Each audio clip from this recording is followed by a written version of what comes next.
अभी third type हम इसका पढ़ रहे हैं, vector equation of the line passing through point A and its direction ratio a1 b1 c1 is again r vector equal to a vector plus lambda b vector.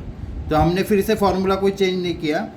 अब b vector यानी क्या होता है, a1i plus b1j plus c1k।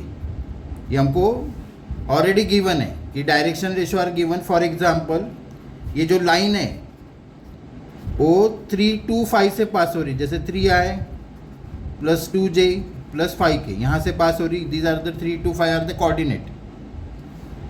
और इसके इस line के direction जो रेशो दिए वो a1 b1 c1 दिए हुए। उसमें एग्जांपल दिया जैसे a1 इज 5, b1 इज -7 और c1 इज 2, ये हमने ले लिया। तो रिक्वायर्ड इक्वेशन क्या बनेगा, required vector equation of the line r vector equal to, तो लाइन कहाँ से पास हो रही, 3 2 5 से, तो 3i plus 2j plus lambda. और b1 हमने को क्या बोला था, a1i plus b1j plus c1k। तो यहाँ पे आपको सिर्फ वैल्यू पुट करनी है, ये b बनाना है हमको। तो ये बनेगा 5i minus 7j plus 2k।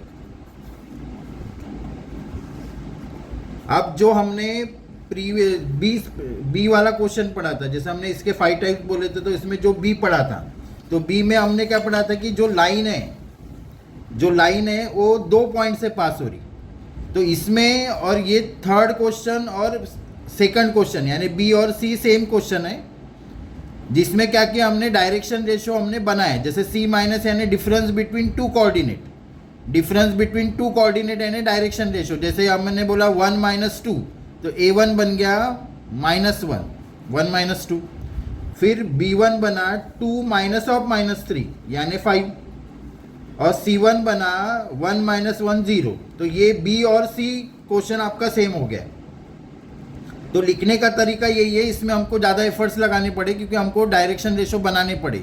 इसमें डायरेक्शन रेशो आपको गिवन है डायरेक्ट, तो इससे हमने रिक्वायर्ड इक्वेशन बना दिया, r vector equal to line passing through point A lambda and direction ratio 5 - 7 2। इससे हमने एक इक्वेशन जनरेट किया। This is the required equation.